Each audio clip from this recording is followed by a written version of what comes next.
Rise of the Lycan Princess. Chapter 12. Snowflakes whirled against Iron Crest's upper battlements as the wounded gates welcomed their heroes home. Lanterns flickered along the ramparts, wavering halos of amber that revealed the expectant faces of citizens sheltering in cloaks or simple wool hats. Murmurs of hope rose to a rumble when they spotted Ronan and Narah leading the column, she on the piebald mare with the lavender saddlecloth, he astride Nightwind still streaked with dried battle dust. Behind them rode Lucian, Elias, Talia, Celine, Kale, and the royal parents, flanked by scouts bearing Blue Moon and Iron Crest banners side by side. The drawbridge thudded into place, trembling under the thrum of hooves. A young baker's apprentice raised a hand first, then the crowd erupted in cheers. Narah felt the surge like warm water surging beneath cold skin. She drew rein before the great torch brazier just inside the gate. "Princess Narah," someone called, a trembling tenor. A gray-bearded potter pushed forward with his wife, each carrying a small loaf studded with dried fruit. "For your courage, and King Ronan's." Narah leaned down, hands curling around both loaves. "And for yours," she answered, her voice carrying. "You have held the light while we were away." She passed one loaf to Ronan. Their fingers brushed deliberately, a small public sign that held more intimacy than a flourished kiss. Warmth traveled up her arm and settled in her chest. Freya's whisper drifted over her thoughts like a pleased purr. "Our hearts beat where they belong." Ronan dismounted, eyes sweeping the throng. "People of Iron Crest," he called, firm yet gentle. The clamor faded. "Darkness struck both our realms, yet you stood fast. Tonight we return with your Blue Moon King and Queen alive. Tomorrow, we rebuild stronger. Together." Applause swelled. Narah's parents slid from their horses, fatigue softening a regal posture, yet they raised joined hands to the people. "Iron Crest sheltered our daughter," the Queen said, voice ragged but proud. "Now Iron Crest shelters hope for all Lycans." Lucian helped Kale organize a path through the crowd. As Narah walked beside Ronan, villagers pressed forward with whispered blessings. A florist tucked a sprig of juniper over Narah's ear. An elderly ex-soldier gripped Ronan's forearm, tears bright in his one good eye. "Thank you for bringing our princess home safe," he croaked. Inside the inner courtyard, Maris and KitchenAids rushed out bearing trays of hot cider. Steam spiraled into the crisp air. Narah accepted a cup, savoring cinnamon sweetness. Cold in her chest eased a fraction. Kale saluted. "Perimeter secured, Majesty. Scouts double patrol until dawn." Ronan nodded. "How's the freed prisoners in the south wing?" "Lucian, send messengers to allied packs with news of the King and Queen's rescue." Lucian tossed a sloppy salute. "On it." "Then I plan to collapse for a full hour." He offered Narah a playful wink that belied the tremor in his shoulders. As servants ushered the King and Queen toward the guest suite, the Queen grasped her daughter's hand. "Come see us after you rest," she whispered. "I will," Narah promised, squeezing back. Ronan waited until the last of the crowd was shepherded indoors. Snow began piling atop abandoned carts, muffling the courtyard. He turned to Narah, something soft in his eyes. "Hearth and quiet?" "Please," she said. He guided her through torch-strewn corridors to his private chambers, a place she had only glimpsed in passing. Warm lamplight flared off shelves of ledgers and weathered maps. At the center, a wide hearth blazed, its orange glow dancing across fur-covered chairs. As soon as the door closed, silence expanded, broken only by crackling logs. Narah loosened her cloak, the weight of adrenaline released, leaving limp muscles trembling. She moved to the fire and crouched, holding numb fingers toward flames. Ronan knelt beside her, close enough that the edge of his cloak brushed hers. "You're shaking." "It will pass." She forced a smile. Ice in the blood sometimes lingers after battle. He stretched out a hand, hesitant. She met him halfway, lacing fingers. Heat traveled through the clasp, banishing chill faster than the fire. He stared at their joined hands. When I lost sight of you in the crypt, it felt like the ground disappeared. His knuckles whitened. I have walked battlefields since I first shifted, yet that fear was new and deadly. She turned, leaning until their shoulders touched. I felt it too when you bled at Martek's blade, she admitted, voice nearly swallowed by the hearth. She brought their hands to her chest. You anchor me, Ronan. When I feared for my parents, I looked to you and found strength. His throat bobbed. I never believed I would trust another so completely, but I do. He lifted her fingers, brushing his lips across her knuckles. Slow. Reverent. And I want the bond to hold stronger than any sword. Narah's heart thudded. Then mark me. She whispered, the words sliding free with surprising ease. Freya exhaled a joyful sweep, tail thumping in Narah's mind. Mark me. And let me mark you. He cupped her face gently, thumb stroking beneath her eyes. Are you certain? The bond binds souls forever. I am already bound, she said. This only seals what is real. Emotion flickered across his features. Relief, hunger, devotion. He stood and offered a hand. Maris prepared supper for us. Come. Strength first, ritual next. They moved to a small table set with 2 pewter plates, each bearing pheasant glazed in winterberry sauce and roasted root vegetables, Blue Moon staples, while smoky Iron Crest rye bread steamed from a linen cloth. Maris appeared only long enough to pour spiced mead, then slipped away with a conspirator's smile. Ronan sliced pheasant, offering Narah the first piece. Maris threatened to box my ears if I didn't eat, he said, breaking tension. Narah laughed softly, the sound fragile at first, then growing fuller, easing the tightness clamped around her heart. She tasted the berry glaze, a burst of tart sweetness that set off a memory of orchard summers and maternal laughter. Conversation flowed easily. Ronan spoke of forging swords as a young prince, confiding that each blade carried a hidden mark he alone understood. A promise to protect, he explained. Narah shared how she taught pups to read by candlelight in Blue Moon barracks. Stories kept hope alive. They discussed rebuilding both realms, establishing trade between winter-hardened Iron Crest and fertile Blue Moon valleys. Ronan's eyes warmed whenever Narah grew animated explaining grain roots. Narah's pulse quickened each time Ronan's hand brushed hers over the bread plate. At last, plates were cleared, replaced by a small bowl of crystallized ginger. Ronan leaned back, gaze steady. Narah, will you join souls with me tonight beneath the moon? Forever, in life and after. Her voice was clear and tremulous at once. Yes, forever.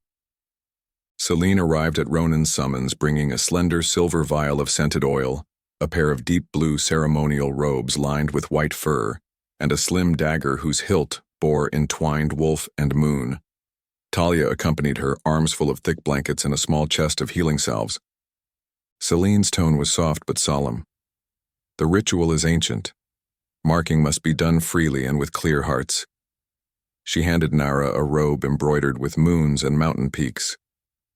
You will anoint one another with unity oil. Then, when both feel fully ready, mark. Ronan accepted the twin robe, smaller in design, its edges stitched with blue moon lilies. Narah traced the embroidery. Lilies? Your mother's favorite, Celine said. She asked for them sewn while you fought at Ravenspire. Tears threatened. She thinks of everything, Narah murmured. Ronan's hand slid into hers again. Constant steadiness. Talia grinned, shooing Ronan toward the adjoining chamber to dress while she helped Narah bind her hair with a silver ribbon. Ever imagined this? Talia whispered. Narah allowed a shy laugh. Not in my wildest stories. Talia fastened the robe's clasp at Narah's collarbone. Maris peeked in with a steamy mug of calming tea. Sip, she ordered, wiping a tear from Narah's cheek. I poured honey. Courage flows sweeter down a calm throat. Narah drank, warm lavender and honey soothing nerves. Freya shifted, tail swishing contentedly. A memory of old pack kitchens flittered across Narah's mind. She had once scrubbed pots dreaming of kindness like this. Now kindness surrounded her. Celine led them through a side corridor, downstairs to the garden gate. Torches flickered, their light soft and intimate rather than harsh. Ronan waited in the courtyard, dressed in his robe, the blue fabric shadowing his broad shoulders. Snow fell lightly, dusting dark hair with silver. Their eyes met. Air vibrated as though the world inhaled. Ronan reached out. Narah placed her hand in his. The gate opened silently into the moonlit glade. Frost-rimmed birches formed a circle around a shallow pool iced at the edges. Torches stood in iron brackets. Celine's runes glowed faintly along the perimeter, shimmering like quiet stars. No one else entered. The priestess bowed and retreated, leaving only the hush of wind, the flicker of flame, and two hearts entwined. Ronan guided Narah to a mat of woven wolf wool. They knelt facing each other. Oil and dagger rested between them. For a long breath they simply looked, letting snow settle on lashes and shoulders. "I love you," Narah whispered, tasting the truth like new water. Emotion shook Ronan's voice. "Every day I wake blessed by your light." He uncorked the vial. The scent of cedar and wild rose bloomed. "May this oil bind winter's strength to summer's hope." He brushed slick warmth along Narah's collarbones, down to her pulse. The touch was reverent, the smell heady. She repeated the gesture, fingertips gliding over his throat, his powerful shoulders. The contact tremored through both, starlight sparking in the air itself. Ronan lifted the dagger, turning the blunt side toward her. "You first, if you wish." She inhaled. Freya's calm assurance flooded her mind. She pressed lips to Ronan's ear. "Yes." Tilting her head, she exposed the curve where neck met shoulder. Ronan's pupils dilated. He leaned, breath brushing skin. His teeth grazed lightly, testing. She shivered, a ripple of anticipation and utter trust. He bit, precisely, carefully, skin-breaking, heat pulsing. Pain sparked, then melted into a wave of warmth that raced through her limbs, pooling in her heart.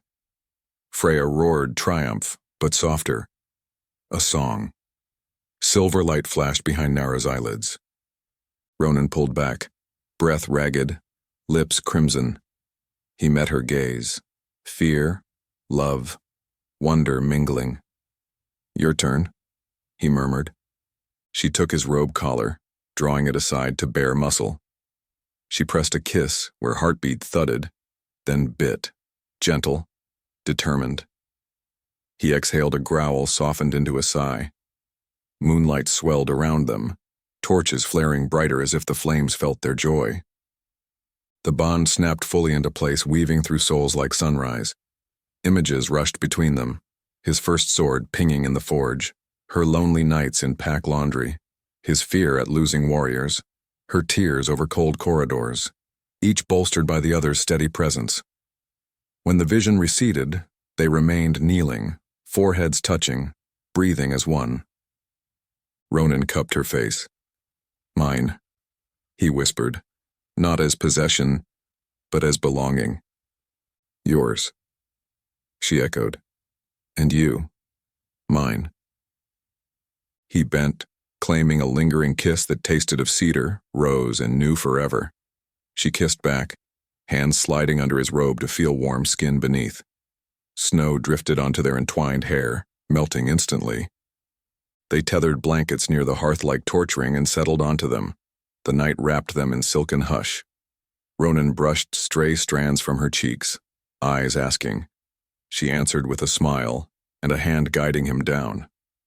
Words melted into sighs, into murmured declarations. Touches remained gentle, deliberate, discovering curves, mapping scars. Freya's song thrummed softly, a steady drum echoing night wind's gallop, Iron Crest's bells, and their synchronized heartbeats. Later, wrapped in fur and each other, Narah traced the bite on Ronan's shoulder. "Does it hurt?" "It glows," he said with a quiet laugh. A good glow. She nestled against his chest. I feel whole. So do I. He kissed her brow. Rest now, moon. They slept beneath waning snowflakes, torch embers painting halos over the new twin marks. In dreams, they walked summer meadows under snow-topped peaks hand in hand, the future open and bright. Dawn crept pale gold when they stirred, tangled in blankets' chill nibbling cheeks. Ronan rose to stoke embers, then returned with an extra cloak to drape around their shoulders. Narah rested her head on his chest, hearing the steady drum of his heart echoing her own. I never imagined peace could feel like this, he murmured. Then hold it tight, she answered. They dressed, fingers lingering over the fresh marks pulsing warm under cloth. As they left the glade, Narah paused, letting Freya breathe the crisp morning. The wolf's voice rumbled satisfaction. Our hearts beat on. Pack, made, strong. Back inside the keep, warmth and chatter greeted them. Kale and Elias coordinated patrols. Mary scurried with trays. Selene's faint smile met them from atop the stair. Bond sealed? Narah blushed. Ronan spoke for both. In body and soul. Talia winked at Narah, shouldering a quiver. Glows about time. Lucian lounged against a pillar, eyes bright with mischief. So the quiet balcony wasn't just for stargazing. Narah elbowed him lightly. I recall you sleeping while we were risking dramatic frostbite. He chuckled, then drew her in for a tight hug. I'm proud of you, little wolf. Ronan extended a hand. Lucien clasped it, meeting his gaze. Take care of her. With my life, Ronan vowed. Later that morning, private doors opened into the royal sitting room where Narah's parents waited. The queen rose first, tears shimmering. Your eyes shine, daughter. She embraced Narah, then Ronan. The king laid a hand on Ronan's arm. Welcome to our family, son. Voices wavered with feeling as they spoke of unity and hope, pledging shared future councils. As midday bells tolled, Selene requested an audience, eyes sober. The bond strengthens you both, but Rhaegar's schemes persist, she said quietly. I sense shadow threads tugging at distant corners. Ronan's arm slid around Narah's waist. We remain vigilant. Freya murmured agreement inside Narah's mind, steady as a heartbeat. Together we stand. Shadows will break on our light. Narah lifted her gaze to Ronan's. He smiled, tired yet unbowed. Between them, strength hummed, an unbreakable cord of trust and love, shining brighter than any blade. And somewhere beyond Iron Crest's walls, Rhaegar's darkness coiled, waiting, unaware that his greatest obstacle now burned with shared moonfire. The great hall smelled of honeyed oats and roasting chestnuts when Narah and Ronan finally appeared for a late breakfast. The hush that settled across the long tables was almost playful. Soldiers nudged one another and servants ducked smiles behind platters. Word of the marking had raced through Iron Crest like a summer storm. Lucian sat at the nearest trestle, one leg swung casual, but his grin was pure mischief. Sleep well, newlyweds. Narah arched a brow, stealing a slice of honey bread off his plate. Better than certain brothers who snore loud enough to shake rafters. Lie, he shot back. I was on the east wall at dawn and heard no complaints. Elias joined, cradling a mug of blackroot tea. Patrol's uneventful. Rhaegar's skirmish parties have pulled back to regroup. Our scouts report no movement closer than the Frostmere foothills. Ronan accepted a platter from Maris, griddle cakes topped with baked apples. Thank you, he told the healer, who beamed proudly.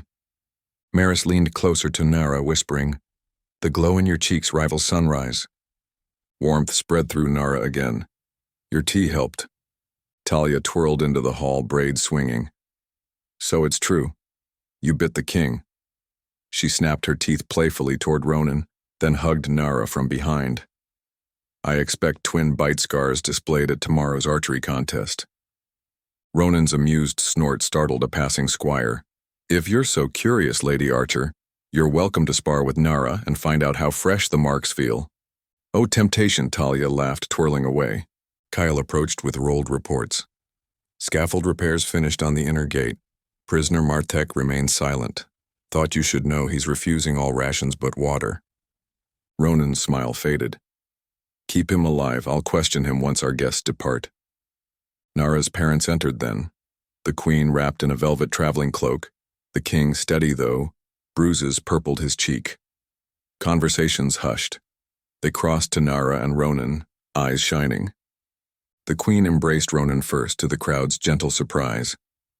Thank you for saving us and safeguarding our daughter's heart, she said. He bowed deeply. I vow to honor her always. Narah watched her father's gaze flick to the fresh mark at Ronan's collar, and then to the matching bite on her own neck. The king's eyes glistened. I once feared this world had no place for gentle hope, he murmured. Yet here you stand. Hope made flesh. He clasped Narah's shoulders, kissing her brow. Never forget the journey from solitude to strength. A standing toast followed, cider-raised voices echoing blessings for the newly bonded pair. Narah's cheeks flushed, but she felt no embarrassment, only a thrum of gratitude. Later, she and Ronan guided her parents through Iron Crest's herb gardens dusted with fresh snow. The king paused at a cluster of winter roses, rare blooms coaxed by Celine's runes. Your gardener knows miracles. Miracles follow our daughter these days, the queen replied, smiling. She turned to Ronan. We grant our full blessing. When peace settles, a formal celebration shall unite our courts. Narah exhaled a breath she hadn't known she held. The weight of parental acceptance lifted, leaving only bright anticipation. Snow began again in lazy spirals. They hurried inside, Ronan to midday drills, Narah to meet Celine in the library. The priestess stood among shelves, rune crystals, glowing pale. You both shine brighter, Celine observed, pressing chilled fingertips to Narah's pulse. A soft hum responded beneath Narah's skin. Bond stable. Strength flows between you like braided rivers. I feel it, Narah admitted, but you mentioned shadows. Celine guided her to a table strewn with star charts. Rhaegar's aura thrums even now. Marking shields you somewhat, yet he will test your unity. Watch for manipulation, especially among those whose loyalty wavers. Narah nodded, recalling the treacherous apprentice Bram. We won't lower guard? Celine touched a small satchel resting atop the charts. Wolfroot powder. If your mark stings or vision blurs, breathe this and meditate. It may flush poison spells. Narah slipped the satchel into her pocket. Thank you. As she turned to leave, Celine's hand caught her wrist. Love is your strength, but also his target. Protect each other fiercely.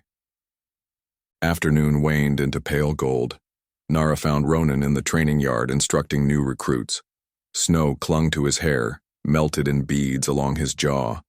She watched him correct a soldier's stance with patient precision before he noticed her. Warmth lit his face. He dismissed the group early. They strolled along the parapet, wind hissing. Narah leaned into him and he tucked her hand beneath his cloak. I spoke with Talia, he said. She suggests we host a combined archery and forging festival once the walls are secure. Says morale would soar. Narah smiled up. She just wants to show off.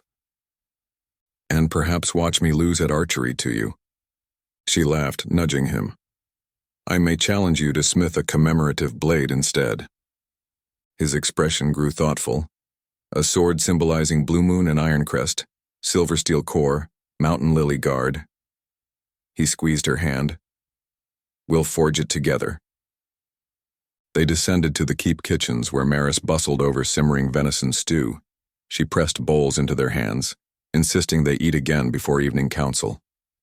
Between spoonfuls, Narah studied Ronan's profile. Have you considered where we'll live after the courts unite? She asked. He glanced sideways.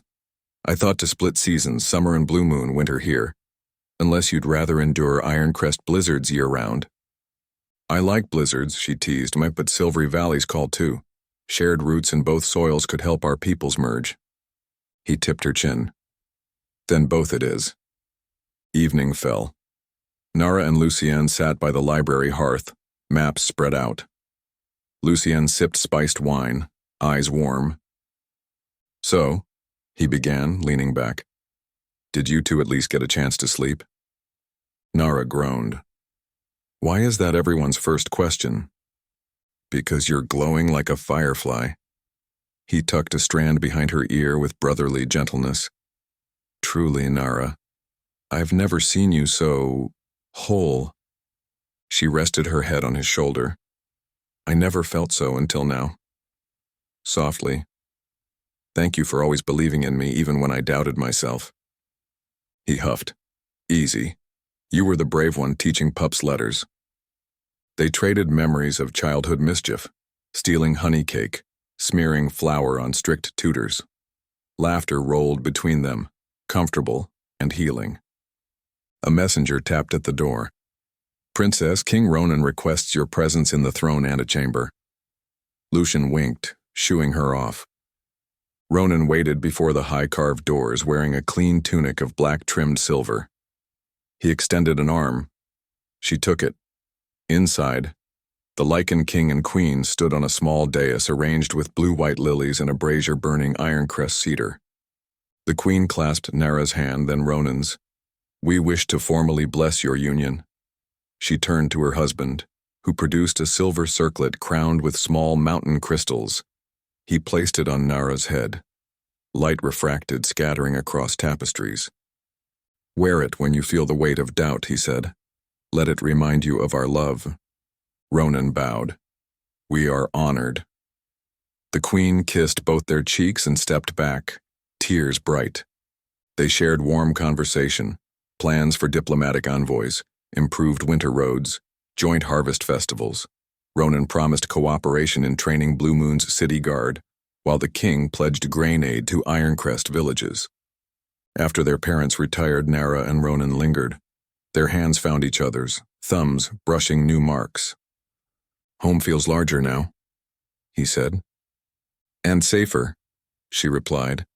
They parted only when midnight bell tolled. Narah returned to their shared chambers to find the hearth freshly stoked. She slipped beneath furs, waiting. Moments later, Ronan entered, shedding cloak. He joined her, arms sliding around her waist. She relaxed into him, the steady drum of his heart grounding her. "Did Celine advise you again?" he asked softly. "She urged vigilance. Rhaegar may test us through those close to us." He kissed the mark on her shoulder. "Then we stand guard together." Freya murmured. No night too long for bonded hearts. Sleep came quickly, dreams of sprawling orchards and snow-capped keeps mingling in hopeful union. They woke before dawn to cawing ravens and faint hammering from the forge yard. As they dressed, Celine requested an audience. She entered quietly, closing the door behind. "Rhaegar's aura shifted east," she reported. "He seeks fragments of nightroot stone rumored beyond Frostmere Lake." Ronan frowned. "Nightroot amplifies shadow magic?" "Precisely," Celine confirmed. "Your bond offers protection, but if he harnesses nightroot, illusion attacks may breach even heart ties." Narah drank in Celine's calm urgency. "We will intercept him." "Not yet," Celine cautioned. "The realm must rest, supplies require replenishment. But prepare." She bowed lightly, departing. Ronan pulled Narah close, forehead resting against hers. "One battle won, many ahead." She met his gaze, unwavering. "Love is armor." Freya's steady voice echoed. "Light stands firm." Outside, new snow gleamed beneath pale sunrise. Bells chimed the hour for rebuilding. Hand in hand, Narah and Ronan stepped into the courtyard where citizens already raised fresh beams on damaged towers. Hope pulsed through every hammer strike. Shadows remained beyond the walls, but within, united hearts glowed brighter. Then dawn. Winter sunlight streamed through tall casement windows above Iron Crest's forges, painting bright bars across anvil benches and racks of partially finished blades. The air shimmered with heat, scented of coal, molten metal, and a faint crispness that always lingered in the mountain keep. Narah stood at the threshold in a leather smith's apron that sagged slightly off her shoulders. Lucien's old spare, her silver circlet tucked safely in a pouch. Ronan crossed to her, rolling sleeves up strong forearms still banded by her mark. "Ready to hammer?" he asked, offering heavy gloves. She slid them on, grinning. "Only if you promise not to laugh when my arms wobble." "I plan to admire," he said, leaning to brush a quick kiss across her cheek before gesturing toward the largest anvil. Along one wall, the king, queen, Lucien, Celine, Talia, and Cale observed, each busy at quieter tasks. The queen sorted parchments for trade routes. Lucien catalogued arrowheads. Talia polished a ceremonial bow. Yet all waited, half listening. Ronan lifted a slim rod of bright steel from glowing coals, the alloy he had mixed overnight, equal parts Iron Crest mountain ore and Blue Moon Valley iron sand. "Unity steel," he said, "stronger than either alone." He laid the rod on the anvil and passed Narah a hammer. Together, they struck, alternating blows, sparks flying. The rhythm steadied, clang, clang, echoing heartbeat and hoofbeats, ringing out a cadence that drew the onlookers closer. Freya rumbled contentment in Narah's core, lending strength as she swung each heavy strike. Between blows, Ronan murmured, "Remember Ravenspire?" She answered without missing a beat. Every echo, every shadow. Then forge light into the blade. Minutes stretched. The rod flattened, lengthened, edges taking shape. Ronan quenched it briefly in oil, steam billowing. He hammered the spine harder. Narah curved the fuller with smaller strokes. Sweat beaded across their foreheads. The queen pressed a cool cloth into Narah's free hand. Ronan tipped a bucket of snowmelt over the blade. Steam hissed, swirling. "It sings," Celine observed softly. Moonfire woven in metal threads. When final quenching ended, Ronan lifted the newborn sword. A gleam of polished silver shot through with faint blue lines like veins. He laid it across Narah's palms. Weight solid, balance perfect. She tested a slow arc. Light fractured across the room. Lucien let out a low whistle. "Name it?" "Unity's Promise," Narah said. Ronan's answering smile filled the forge with warmth no coal could match. They set the blade to cool and removed gloves. The king clasped Ronan's shoulder. "Your forge is a poem." He took Narah's hands. "And you the poet who wields it." Later, as artisans filed out, Narah and Ronan stayed to clean stray embers. Suddenly the air quivered, a faint ripple of shadow near the quenching barrel. Narah stilled. Freya growled inside. Ronan sensed her tension and turned. The ripple vanished like smoke. Celine's voice floated from the doorway. "Small probing illusion," she said, tone gentle. "Rhaegar testing wards. Fear not." The forge hearth repelled it. Narah exhaled, heart slowing. Ronan's arm slid around her waist. "Our bond holds," he murmured. With the sword cooling safely, they joined Cale outside the courtyard where carpenters erected new stalls for a market festival. Talia perched on a scaffold, knotting evergreen garlands. Children helped, tying lengths of blue and silver ribbon, giggling whenever the wind flapped them against noses. Narah hoisted a garland, passing it to Talia. "You sure the archery contest is wise? The walls are barely mended." "Arrows mend spirits," Talia replied, "and trust me." Cale chuckled. "Who better to trust than the woman who can split a hair at 50 paces? By dusk, the festival staging area glowed with lanterns. Maris organized tables, instructing cooks to blend recipes, Iron Crest rye cakes dipped in Blue Moon berry compote, valley cheeses baked over mountain root chips. Laughter rose among soldiers threading color banners overhead. Narah and Ronan slipped away to their chambers to change into festival attire, her in a soft gown of winter blue velvet stitched with lily motifs, him in a charcoal tunic with silver threading at the cuffs. They met again on the staircase. Ronan paused to run a thumb over Narah's circlet nestled in loose curls. "You outshine torches," he said. "And you burn brighter than any hearth," she teased. but sincerity shone in her eyes. They entered the hall to cheers. Musicians struck a lively tune. Narah's parents opened the first dance. Ronan offered a hand. She accepted. They moved in slow circles at first, then quicker as rhythm rose, feet gliding across polished stone, laughter ringing. Lucian cut in, spinning Narah once, then passing her back. Talia tugged Ronan to a mock bow competition line, handing him a tiny practice bow. He laughed, good-natured, missing the target purposely while Narah looked on, hands to her mouth in mock scolding. The hall filled with music, clapping, high spirits thawing the last of the winter chill in hearts. Despite joy, Narah remained alert. Her gaze flicked to windows. Each time snow gusted, she imagined shadows forming. Freya nudged gently. Enjoy the light. Shadows shrink before it. As music slowed, Celine emerged from a side corridor and inclined her head toward Narah and Ronan. He excused them. They followed Celine to the quiet strategy alcove. A messenger raven, the priestess explained, holding a small scroll. From scouts near Frostmere Lake, they spotted Rhaegar's caravan moving northwest, fast. Ronan scanned the parchment. He flees Nightroot territory? Perhaps, Celine said, or to rally allies. Narah traced the seal imprint, a twisted thorn crest. He tests us, finds us united, now seeks new foothold.